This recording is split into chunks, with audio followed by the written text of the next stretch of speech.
محترم خواتین و حضرات، اب حاضرین وقفہ سوالات ہوں گے۔ آپ سے ایک بار پھر التماس ہے کہ آپ اپنے وہی احترام کو مینٹین کر رکھیں، اس کے بعد جلسہ برخاست ہوگا۔ سوال یہ ہے کہ ہندوستان کے مسلمان پاکستانیوں کو بھائیوں سے بڑھ کر سمجھتے ہیں، لیکن یہ جذبہ پاکستانی بھائیوں میں اتنا نہیں ہے، ایسا کیوں؟ اس کی وضاحت فرمائیں۔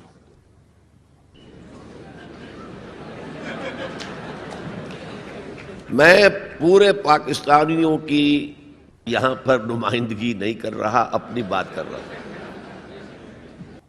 سوال یہ ہے کہ is it permissible for aged parents to stay with their married sons? Permissible ضروری ہے، اپنے والدین کو اپنے پاس رکھنا، ان کی خدمت کرنا، ان کی دلجوئی کرنا۔ دیکھیے میں آپ کو بتا دوں، صرف دو چیزیں ایسی ہیں کہ جن کو دیکھنا بھی عبادت ہے۔ خانہ کعبہ کو آپ طواف نہ کر رہے ہیں، بیٹھے ہوئے ہوں، اس کی تعظیم کے ساتھ، محبت کے ساتھ اسے دیکھیں، یہ عبادت ہے۔ اور بوڑھے والدین کو محبت کی نگاہ سے دیکھنا عبادت ہے۔ اصل میں بڑا سائیکولوجیکل پرابلم یہ ہوتا ہے کہ جب آپ چھوٹے تھے، بچے تھے، تو والدین کی محبت آپ پر مرکوز تھی۔ اب جب آپ بڑے ہو گئے، آپ کی اولاد ہو گئی، آپ کی محبت اپنی اولاد پر جو مرکوز ہو گئی، تو ایک محبت کی پیاس والدین میں پیدا ہو جاتی ہے۔ ہماری اولاد کا مرکز محبت میں کچھ اور وجود میں آ گیا، اور ساس بہو کا جھگڑا بھی اسی وجہ سے ہوتا ہے زیادہ۔ تو اس پہلو سے یہ ہے کہ اگر آپ والدین کو محبت دیں گے اور ان کو محبت بھری نگاہ سے دیکھیں گے تو یہ بھی عبادت ہے۔ سوال یہ ہے کہ آپ کو یہاں بھارت میں مسلم معاشرہ کیسے لگا اور یہ پاکستان سے کس طرح مختلف ہے؟ کم سے کم یہ بتائیں کہ یہاں مسجدوں کا منظر، نمازیوں کی تعداد، عوام کا رہن سہن وغیرہ اور دوسرے ثقافتی پہلو پاکستانیوں سے کس قدر مشترک اور مختلف ہیں؟ براہ کرم تفصیل سے روشنی ڈالیے۔ مجھے آپ پاکستان واپس جانے دینا چاہتے ہیں یا نہیں؟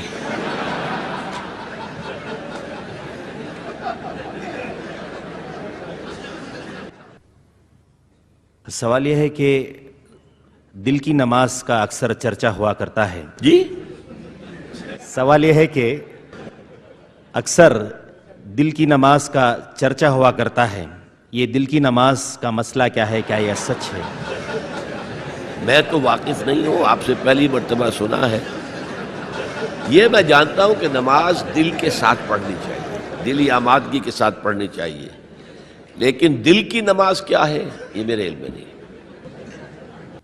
ایک اور سوال ہے کہ ہم غیر مسلم کے سامنے یہ کیسے بیان کر سکتے ہیں وضاحت کے ساتھ کہ حضور اکرم صلی اللہ علیہ وسلم نے کئی شادیاں کی تھیں، کبھی یہ بھی کہا جاتا ہے کہ 11 ان کی بیویاں تھیں، کس طرح ہم اس کی وضاحت ان کو کر سکتے ہیں؟ کیسے اس کا ہم ان کو جواب دے سکتے ہیں؟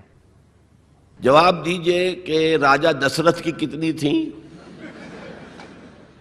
حضرت داؤد علیہ السلام کی کتنی تھیں؟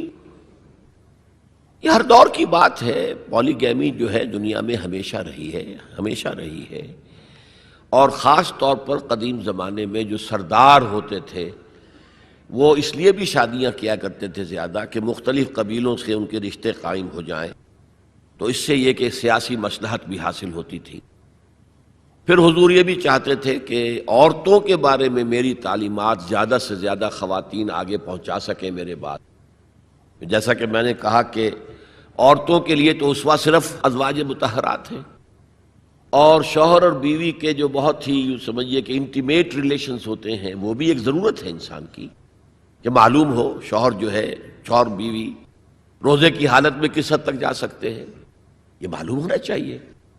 کس سے آگے بڑھیں گے تو روزہ ٹوٹ جائے گا اور کفارہ دینا پڑے گا 60 روزے، تو ہوش ٹھکانے آ جائیں گے۔ لہذا یہ تو ساری چیزیں، جیسے کہ بعض صحابہ نے آ کر عرض کیا حضور سے کہ حضور یہ یہودی ہمارا بڑا مذاق اڑاتے ہیں کہ تمہارا نبی تمہیں بڑی چھوٹی چھوٹی باتوں کی تعلیم دیتا ہے۔ آپ نے فرمایا ان سے کہو ہاں، ہمیں تو ہمارے نبی نے طہارت کرنی بھی سکھائی ہے، وہ بھی زندگی کا ایک حصہ ہے، جسم پاک ہوگا تو عبادت ہوگی۔ لہٰذا یہ ساری چیزیں جو ہے وہ اس کے لیے بھی ضرورت تھی۔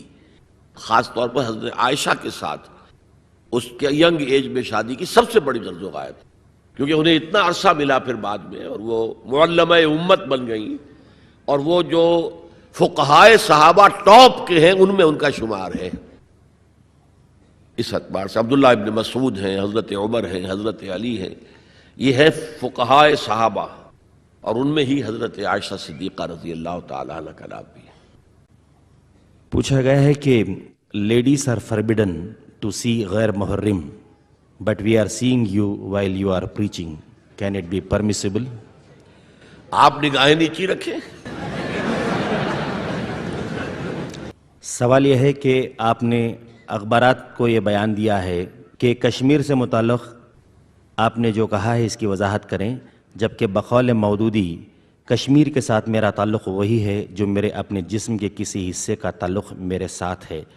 ماخوذ مومن صادق کی پہچان جہاد۔ لیکن شاید آپ کے معلوم ہوگا کہ 1948 کے جہاد کشمیر کو مولانا نے جہاد نہیں مانا تھا، اور اس پر ان کے خلاف بڑا طوفان اٹھا تھا، اور انڈین ریڈیو نے بہت زیادہ ایکسپلائٹ کیا تھا ان کے اس بیان کو۔ تو میں نے بھی اصل میں جو کہا وہ ہے کہ جہاد فی سبیل اللہ نہیں مانتا۔ اصل میں معاملہ کیا ہے؟ ایک جہاد ہے فی سبیل الحریت، آزادی کے حصول کے لیے، سیلف ڈٹرمنیشن کے حصول کے لیے جہاد، اور اس میں بھی میں بہتر یہ سمجھتا ہوں کہ اگر کشمیری اس طرح کا جہاد کرنا چاہیں تو پیسفل ذرائع سے کریں۔ اگر 1,00,000 آدمیوں کا جلوس نکلے اور اس کے اوپر جو ہے فائرنگ ہو، 100 آدمی مر جائے، پوری دنیا میں تہلکہ مچ جائے گا۔ انہیں سیاسی اعتبار سے جدوجہد کرنی چاہیے تھی۔ مجھے آپ حضرات کو زیادہ یاد ہوگا کہ اندرا گاندھی نے 2 منسٹریز کو ایک دم جو ہے برخاست کیا تھا۔ ایک آندھرا پردیش کی، وہ جو رام کا کردار ادا کرتا تھا ایکٹر، کیا نام تھا اس کا، این ٹی راما راؤ، اور ایک فاروق عبداللہ کی کشمیر کی۔ یہاں سے 2,00,000 آدمی جا کر اور منسٹر ہاؤس کا گھیراؤ کر کے بیٹھ گئے کہ تم کون ہوتی ہو؟ ہمارا الیکٹڈ وزیر اعلیٰ ہے، وہ نہیں اٹھیں گے یہاں سے جب تک کہ اپنا حکم واپس نہیں لیتی۔ انہیں واپس لینا پڑا، اور کشمیر سے اب اس کا ڈاکٹر فاروق عبداللہ کا بہنوئی آ کر بیٹھ گیا، جی میں حاضر ہوں جو حکم دے۔ کوئی ایجیٹیشن نہیں ہوا۔ یہ فرق ہے۔ آپ آرگنائز ہوں، آرگنائز کر کے ایک پیسفل انداز میں اپنا مطالبہ سامنے رکھیں، اور اگر اس میں پھر اگر گولیاں چلیں، اب کہتے ہیں 70,000 جو ہیں وہ شہید ہو گئے ہیں، مارے گئے ہیں، یہ ہوا ہے، اتنی عورتیں جو ہیں ان کی عصمتیں لوٹی ہیں، اتنے گھر جلے ہیں، اتنی دکانیں جلی ہیں۔ اگر پیسفل طریقے سے اس کا 10واں حصہ بھی قربانی دیتے تو اپنا مقصد حاصل کر سکتے تھے۔ یہ پروگرام اختتام کو پہنچے گا۔ بہت بہت شکریہ۔